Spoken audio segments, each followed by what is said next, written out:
Di tengah proses hukum terhadap Sekjen PDI Perjuangan Hasto Kristianto menguat kembali wacana pertemuan antara Presiden Prabowo Subianto dengan Ketua Umum PDIP Megawati Soekarno Putri yang tak kunjung terwujud sejak Pilpres 2024 lalu. Lalu muncul pula isu yang kemudian dibantah bahwa Megawati menelepon Prabowo sehingga Hasto tak ditahan oleh penyidik KPK. Lalu apakah benar kasus hukum yang menjerat Hasto syarat dengan muatan politik dan bagaimana menjamin penegakan hukum tidak diintervensi? Petang ini sudah bergabung melalui sambungan Zoom ada politisi PDI Perjuangan Guntur Romli dan juga peneliti Pukat UGM Zainur Rohman. Selamat petang Bapak-bapak, saya akan ke Mas Guntur terlebih dahulu. Saya mau konfirmasi, jadi Bu Mega telepon Pak Prabowo sebelum Mas Hasto diperiksa ya, Senin kemarin? Ya, selamat sore, Assalamualaikum. Waalaikumsalam. Kami ingin membantah kabar itu, Mbak. Itu hoax itu. Tidak ada telepon antara Ibu Megawati dengan Bapak Prabowo Subianto terkait kasus yang disebutkan itu. Jadi berita itu atau informasi itu atau yang kami sebut sebagai hoax itu benar-benar merugikan karena seperti yang saya sampaikan satu hari sebelum pemeriksaan Mas Hasto di gedung KPK, kami juga sampaikan kepada wartawan bahwa Sekjen PDI Perjuangan itu siap dengan segala resiko akan hadir ke KPK, sudah menyiapkan secara fisik dan psikis ya terkait pemeriksaan oleh KPK, meskipun kami tetap yakin bahwa kasus ini kan lebih ke soal politik ya, bermuatan politik daripada kasus hukum. Jadi kami tidak mau mempermainkan soal penegakan hukum ini dengan persoalan-persoalan intervensi politik lah. Jangan seperti yang disampaikan oleh Effendi Simbolon yang menurut pengakuannya bahwa selama Jokowi menjabat kan katanya membantu Mas Hasto, tapi kan ternyata kan tidak, bahwa kasus Harun Masiku itu tetap digoreng-goreng hingga saat ini dan itu menjadi semacam pembentukan opini yang jelek lah bagi Sekjen PDI Perjuangan dan Partai PDI Perjuangan. Jadi kami ingin membantah berita telepon-teleponan antara Ibu Megawati dengan Pak Prabowo terkait kasusnya Mas Hasto. Begitu. Lalu sikap Bu Mega soal pertemuan dengan Pak Prabowo tidak akan bertemu atau bagaimana? Kalau Ibu Mega sendiri kan sudah menyampaikan dalam cuplikan pidato yang menjadi pendahuluan acara ini bahwa beliau kan tidak bermusuhan dengan Pak Prabowo. Kemudian kalaupun juga berbeda hingga saat ini, PDI Perjuangan berada di luar pemerintahan, tidak di dalam. Tapi menurut Ibu Mega sendiri, ini kan bukan dalam bentuk oposisi. Karena dalam sistem kenegaraan kita, sistem presidensial kan tidak dikenal istilah oposisi dan koalisi. Tapi berada di luar pemerintahan atau ada di dalam pemerintahan. Dan menurut Ibu Megawati ketika PDI Perjuangan sampai saat ini masih berada di luar pemerintahan itu kan terkait dengan prinsip. Dan itu kan biasa saja kata Ibu Megawati. Saya sebagai ketua umum di sini, kemudian Pak Prabowo sebagai ketua umum di pihak sana, nggak menjadi persoalan. Dan juga sikap dari Ibu Megawati Soekarno Putri kan juga berdasarkan hasil rekomendasi Rakernas kelima bulan Mei tahun 2024 bahwa posisi PDI Perjuangan itu berada di luar pemerintahan untuk menjadi kekuatan penyeimbang dan untuk tetap menjaga check and balances dalam demokrasi. Begitu, Mas Guntur, ini juga jadi menarik ya, karena kan kalau kita mau mengutip apa yang disampaikan oleh Bu Mega pada saat pidato PDIP kemarin, kalau Bu Mega dan juga Pak Prabowo sama-sama ketua umum partai politik merasa kecewa kalau anak buahnya dibegitukan. Apakah yang dimaksud dibegitukan begitu adalah merujuk ke kasusnya Mas Hasto? Iya, kalau kita membaca secara keseluruhan, menyimak secara keseluruhan pidatonya Ibu Megawati waktu itu, kan juga beliau juga secara gamblang menyebut nama Mas Hasto, kemudian juga memberikan kritik kepada KPK yang terus semacam mencari-cari ya dalam kasus ini kepada Hasto ya, itu kan bahasanya Ibu Mega. Karena kan kalau kita melihat kasus ini kan tidak ada kerugian negara sepeser pun, kemudian Mas Hasto bukan penyelenggara negara, bukan pejabat publik, tidak hidup dari uang negara. Kenapa dikuyo-kuyo? Kenapa diganggu? Ya, padahal beliau bukan penyelenggara negara, beliau secara totalitas mengabdikan diri kepada partai, kepada Ibu Ketua Umum, ya, atas dasar pilihan itu.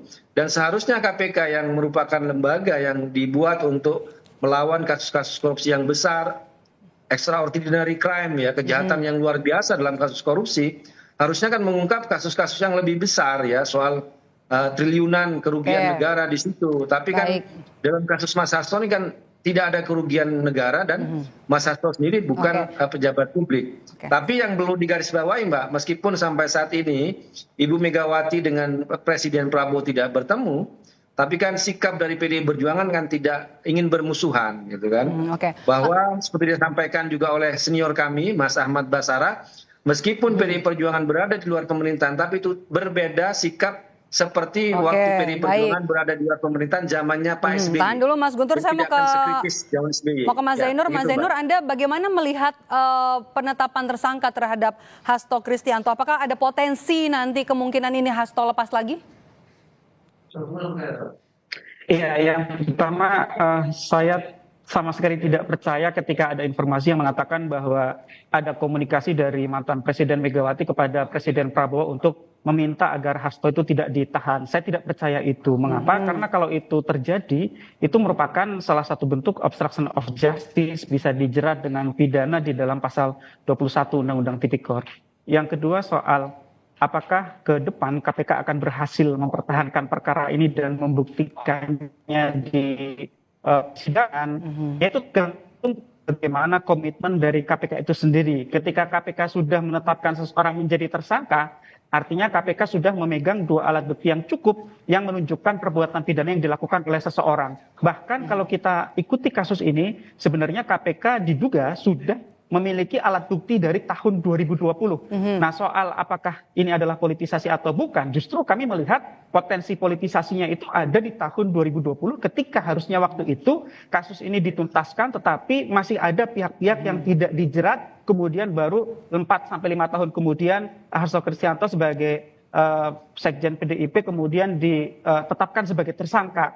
Nah, saya juga ingin sedikit memberi penjelasan bahwa ini betul bukan korupsi yang merugikan keuangan negara, tetapi ini adalah korupsi dalam bentuk suap. Nah, dalam korupsi suap itu memang bukan bertipe merugikan keuangan negara, tetapi bukan berarti tidak jahat. Tetap merupakan sebuah kejahatan yang dilarang, diancam dengan pidana di dalam undang-undang. Mengapa? Karena merusak sistem. Bayangkan kedaulatan rakyat yang seharusnya disalurkan kepada calon anggota DPR terpilih, yaitu Rizky Aprilia, kemudian akan dialihkan ke nomor 5, kemudian Harun Masiku. Itu kan merusak electoral integrity. Jadi sekali lagi ini tetap merupakan sebuah kejahatan yang diancam di dalam Undang-Undang Tipikor dan seharusnya ya ketika ada seseorang ditetapkan sebagai tersangka, pihak-pihak lain harus menghormati proses hukum.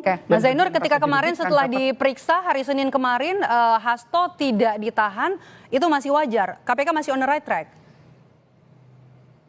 Ya memang sebenarnya itu kewenangan subjektif dari penyidik. Tetapi menurut kami kebiasaan KPK selama ini ketika melakukan pemeriksaan terhadap tersangka, apalagi tersangkanya sudah sangat jelas begitu ya, biasanya dilakukan penahanan. Mengapa seorang tersangka itu ditahan? Agar tidak menghilangkan barang bukti, melarikan diri atau mengulangi perbuatan.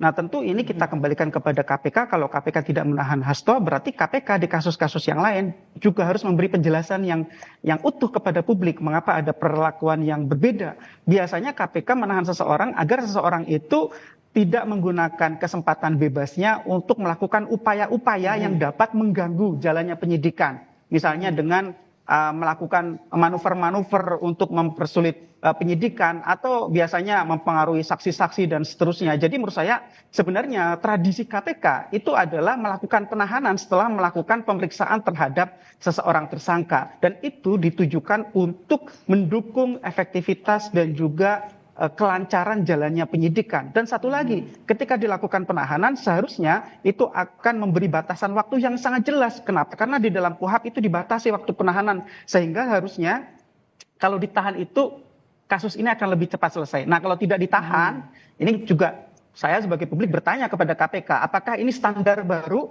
ataukah ini akan menjadi standar yang universal, akan diterapkan untuk kasus-kasus yang lain, Pak. Oke, saya kembali lagi ke Mas Guntur. Ini juga apa yang disampaikan oleh Bu Mega banyak sekali yang bisa dicuplik pada saat HUT PDI Perjuangan kemarin, termasuk juga soal pertemuan. Kalau tidak bisa ketemu dengan Pak Prabowo, bisa saja lewat utusan. Apakah ini bisa diartikan, bisa dibilang sedang ada negosiasi atau sinyal untuk bernegosiasi? Ya, kalau terkait utusan itu kan selama ini juga sudah dilakukan, Mbak.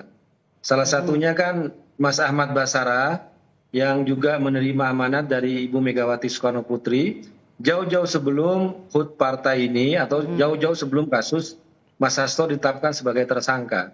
Sebagai tindak lanjut dari pencabutan TAP MPRS nomor 33 tahun 1967 yang di situ ada tuduhan yang kejam terhadap Bung Karno sebagai pengkhianat, kemudian keterlibatan dengan G30 SPKI, dan itu sudah dicabut oleh pimpinan MPR pada waktu itu.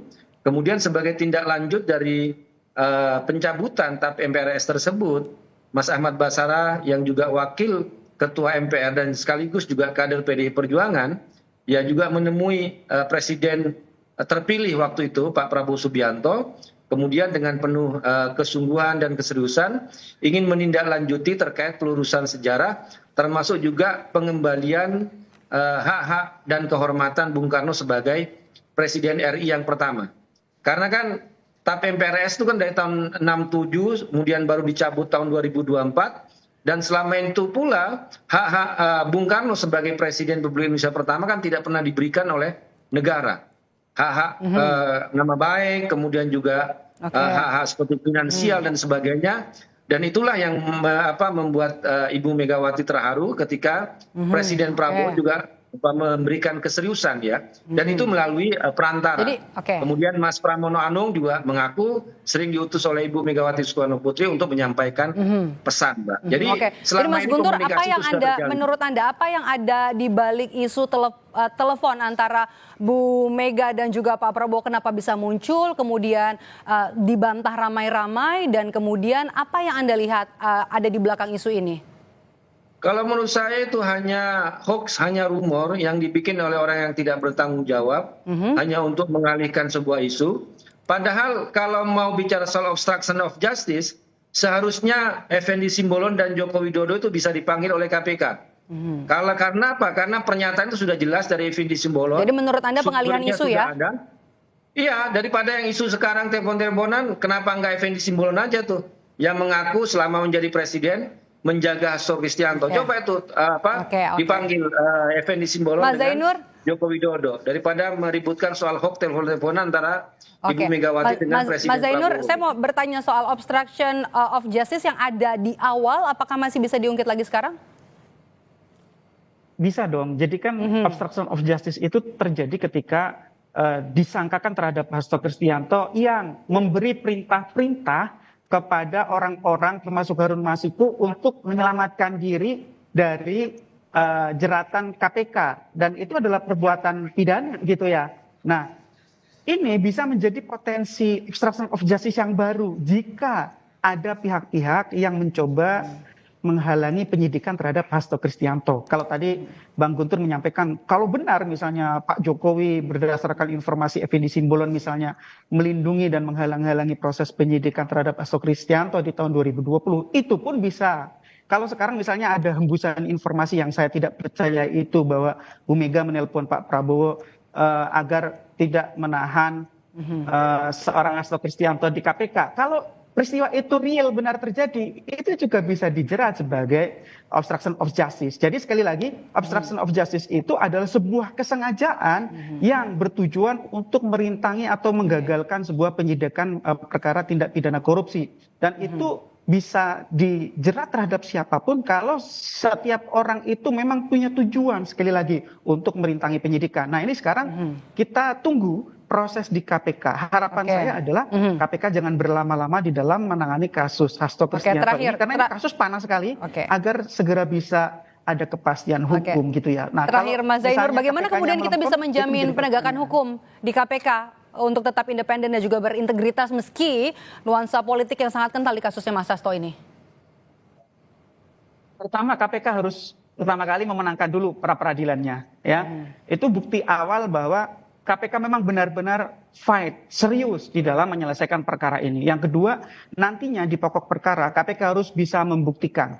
Kalau sampai perkara ini KPK kalah, gagal, maka menurut saya tudingan-tudingan orang bahwa ini adalah politisasi tidak akan terhindarkan. Jadi menurut saya ini semacam pertaruhan hidup mati bagi seorang Setio Budianto dan kawan-kawan ya.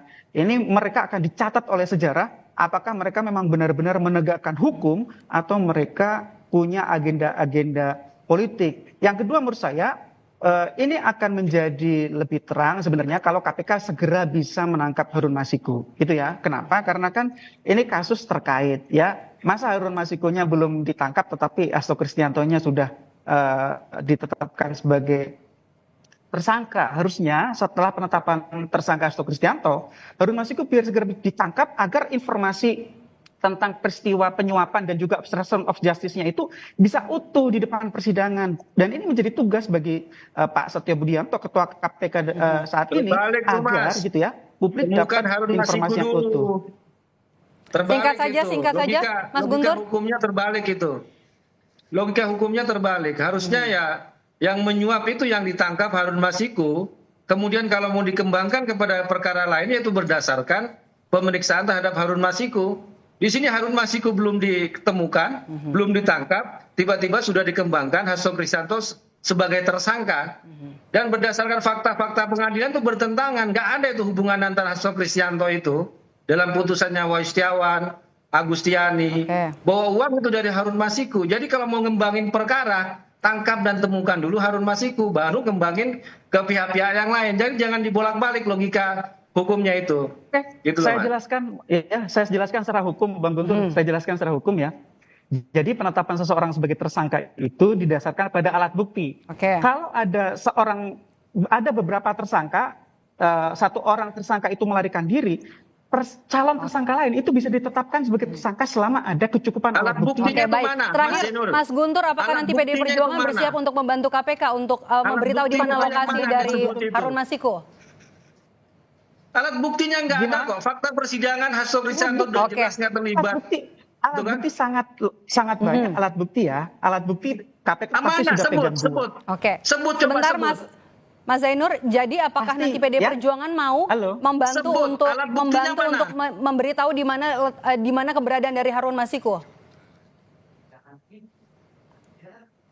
Oke, Enggak, baik. dia dari tadi ngomong alat Terima bukti. kasih, waktu Sebut kita alat terbatas. bukti Terima yang kasih menunjukkan. Bapak-Bapak sudah bergabung Saya bersama kami di sebutkan Kompas alat Petang. bukti. Kita jumpa lagi, kita lanjutkan lagi di dialog selanjutnya. Terima kasih Guntur Romli, politisi PDI Perjuangan, dan juga Zainur Rohman dari Pukat UGM. Terima kasih Bapak-Bapak.